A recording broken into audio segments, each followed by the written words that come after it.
Jumpa lagi bersama dengan saya, dan saya ingin membagikan firman Tuhan dari Kejadian 15 ayat 1. Mari kita berdoa lebih dahulu. Tuhan, kami mau merenungkan firman-Mu, terangilah hati kami, pimpin kami dalam nama Tuhan Yesus. Amin. Kemudian datanglah firman Tuhan kepada Abram dalam suatu penglihatan. Janganlah takut, Abram, akulah perisaimu, upahmu akan sangat besar. Demikian Kejadian 15 ayat 1. Tema kita, jangan takut menghadapi kenyataan. Saudara yang dikasihi Tuhan, setiap manusia yang hidup pastilah memiliki perasaan. Ada perasaan senang, perasaan susah, kadang perasaan cinta, perasaan benci, itu bisa silih berganti. Dari sekian banyak macam perasaan, tentu juga ada perasa takut.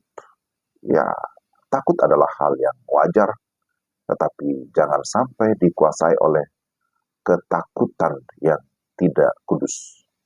Tahukah saudara, asal mulanya munculnya rasa takut?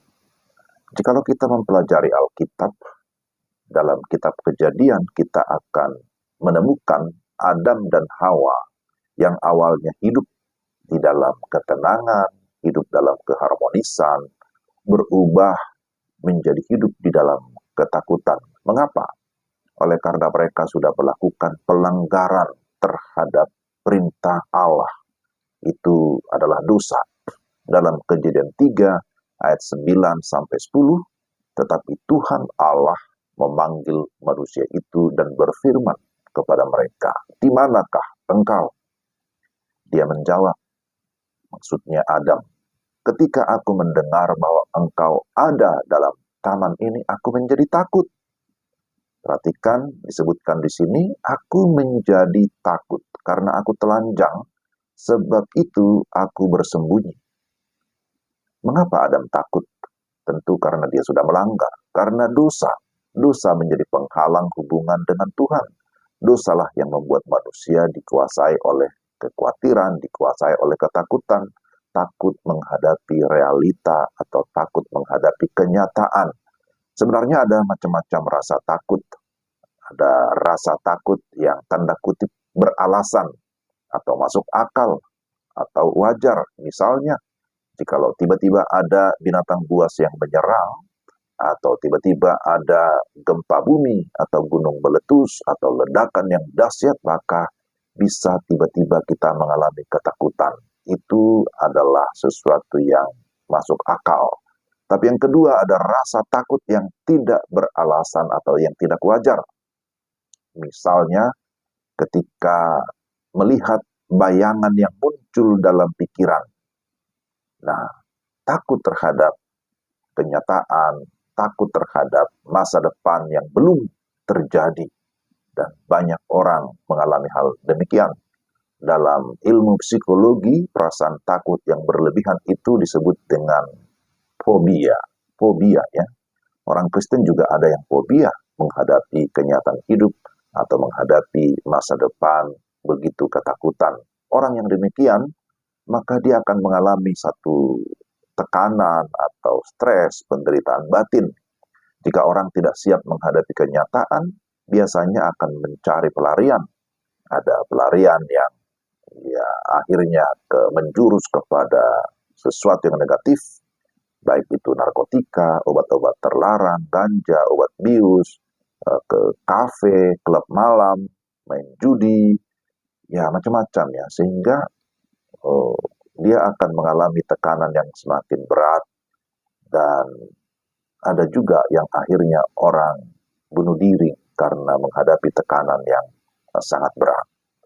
Saudara, selain Adam, Abraham juga pernah mengalami ketakutan menghadapi kenyataan hidup. Dia takut menghadapi masa tuanya. Usia sudah semakin lanjut, tapi anak yang dinanti-nantikan itu belum juga tiba ya, belum juga diperolehnya. Bagaimana ini? Aku akan meninggal dan tidak akan mempunyai keturunan, padahal Tuhan sudah menjanjikan, istri sudah tua, bagaimana mungkin dia bisa mengandung dan melahirkan anak. Di samping rasa takut, ada juga rasa gagal, rasa malu, nah macam-macam perasaan. Nah pertanyaannya, apakah saudara pernah merasa takut menghadapi kenyataan yang mungkin rasanya sulit? Perhatikan bahwa ketika Abraham ya, dalam bacaan kita berada dalam ketakutan, Tuhan Allah hadir menyapa. Dalam Kejadian 15 ayat 1, kemudian datanglah firman Tuhan kepada Abram dalam suatu penglihatan. Janganlah takut Abram, akulah perisaimu. Upahmu akan sangat besar. Jadi di sini Tuhan hadir memberikan konfirmasi, memberikan peneguhan, memberikan penguatan bahwa keturunanmu akan seperti bintang-bintang di langit, tidak terhitung banyaknya. Menariknya, dalam ayat yang ke-6 disebutkan, lalu percayalah Abram kepada Tuhan. Maka Tuhan memperhitungkan hal itu kepadanya sebagai kebenaran. Jadi saudara, persoalan pasti selalu ada. Ketakutan pun bisa hadir di dalam pikiran, di dalam hati kita. Tetapi janganlah memberi diri dikuasai ketakutan. Ketika kita takut, maka harusnya kita percaya kepada Tuhan, percaya kepada firman Tuhan, percaya kepada janji Tuhan. Jadi, kalau Tuhan yang berjanji, maka dia pastikan menggenapi janjinya. Dan itu sudah terbukti terus dinyatakan, diulang-ulang di dalam Alkitab. Allah kita adalah Allah yang hidup, dia Allah yang setia, yang tidak pernah mengingkari janjinya, tetapi dia tetap menepati janjinya. Percayalah bahwa Tuhan tidak akan pernah meninggalkan saudara dan saya, karena kita adalah anak-anaknya. Amin.